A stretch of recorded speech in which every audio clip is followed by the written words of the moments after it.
एक समय की बात है, एमिली स्कूल के प्रोजेक्ट के लिए किताब ढूंढने लाइब्रेरी गई। वह एक आरामदायक जगह थी जिसकी शेल्फ किताबों से भरी हुई थी। जैसे ही एमिली ने गलियारों में कदम रखा, उसे कागज की खुशबू और पन्नों की सरसराहट सुनाई दी। उसे एक अच्छी किताब में खो जाने का एहसास बहुत पसंद था और उसे लगा कि यह लाइब्रेरी यात्रा भी कुछ खास ही होगी। एमिली ने एक गलियारे में अजीब आवाजें सुनी।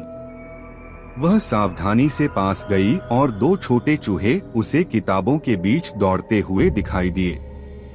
चूहे अचानक रुक गए, लेकिन एमिली को अपनी जगह साझा करने में कोई आपत्ति नहीं हुई। वह मुस्कुराकर बोली, तुम दोनों क्या कर रहे हो? जैसे ही एमिली किताबों को देखती रही, उसे लाइब्रेरी के एक कोने में एक धूल भरी पुरानी किताब मिली। लेकिन जैसे ही उसने उसे खोला, उसने कुछ अजीब देखा। पन्नों पर लिखे शब्द हवा में तैर रहे थे। अचानक एक भूतिया आकृति उसके सामने प्रकट हुई, जिसकी आंखें चमक रही थीं और रूप पारदर्शी था। वह आकृति एक दुख भरी आह भरती है और एमिली डरकर किताब नीचे गिरा देती है। एमिली भागने की कोशिश करती है, लेकिन दरवाजा बंद होता है। वह पीछे मुड़ती है और आश्चर्यचकित होती है जब देखती है कि भूतिया आकृति अब एक खुशमिजाज दादा बन गई है। वह मुस्कुराते हुए कहता है, डरो मत मेरी बच्ची, मैं इस किताब का संरक्षक हूँ और मैं उस व्यक्ति से मिलना चाहता था जो इन तैरते शब्दों को देख सकता है। एमिली हैरान और राहत महसूस करती है कि भूत उसे डराने नहीं आया। वह उत्सुकता से उसके पास जाती है और पूछती है, शब्द तैर क्यों रहे हैं? दादा उसे बताता है कि एक पुराने जादूगर ने इस किताब को जादुई बनाया था ताकि इसके रहस्य सिर्फ वही समझ सके जो इसे पढ़ने योग्य हो। एमिली विश्वास नहीं कर पाती कि वह क्या सुन रही है और दादा उसे किताब उसके साथ पढ़ने का निमंत्रण देता है। भूत एमिली को बताता है कि वह बहुत समय से एक किताब की तलाश में है, एक ऐसी किताब जिसमें एक शक्तिशाली मंत्र है जो उसे फिर से जीवित कर सकता है। दयालु एमिली मदद की पेशकश करती है।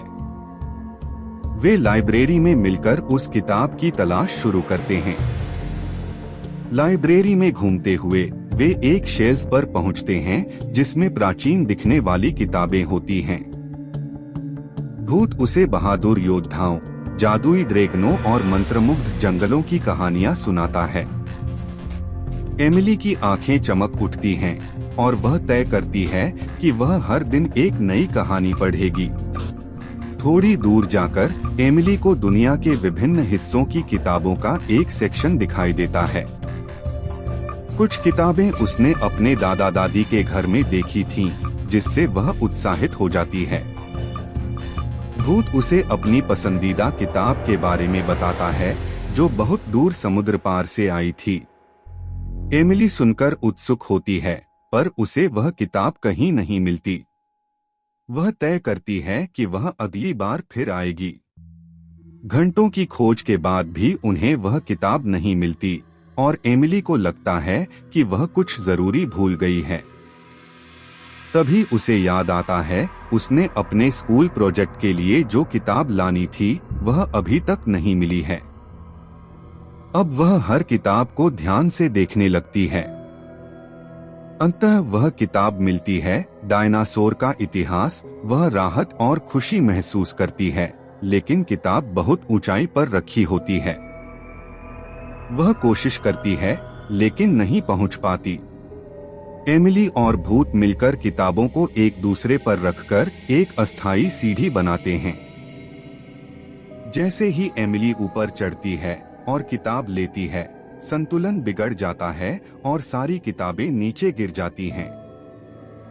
लाइब्रेरी में तेज आवाज गूंजती है और किताबें इधर-उधर बिखर जाती हैं। एमिली शर्मिंदा हो जाती है, लेकिन भूत हंसते हुए कहता है कि चिंता मत करो। वे फिर मिलकर किताबें समेटने लगते हैं। किताबें उठाते हुए एमिली हर एक का नाम पढ़ती है, और भूत उसे उनमें से कई की कहानियां सुनाता है। वे मजे करते हुए किताबें वापस शेल्फ में रखते हैं और अपनी गलतियों पर हंसते हैं। एमिली को खुशी होती है कि उसे एक अनोखा दोस्त मिला है। तभी उन्हें किसी के आने की आहट सुनाई देती है। वे डरकर एक शेल्फ के पीछे छिप जाते हैं। लाइब्रेरियन आती है और चारों तरफ बिखरी किताबों को देखकर हैरान हो जाती है। वह पूछती है, यह सब कैसे हुआ? तभी भूत हिम्मत करके सामने आता है और सच्चाई बता देता है। एमिली भी सामने आती है और वे दोनों मिलकर सब कुछ ठीक कर देते हैं। लाइब्रेरियन के जाने के बाद भूत एमिली को बताता है कि वह कभी इस लाइब्रेरी का ही लाइब्रेरियन था और यहीं उसकी मृत्यु हुई थी। उसने इस जगह से बहुत प्रेम किया और अब भी करता है। वह उसे एक गुप्त कमरा दिखाता है जिसमें दुर्लभ किताबें और अनोखे खजाने होते हैं। एमिली की आंखों में चमक आ जाती है। वे दोनों वहां बैठकर जीवन की बातें करते हैं।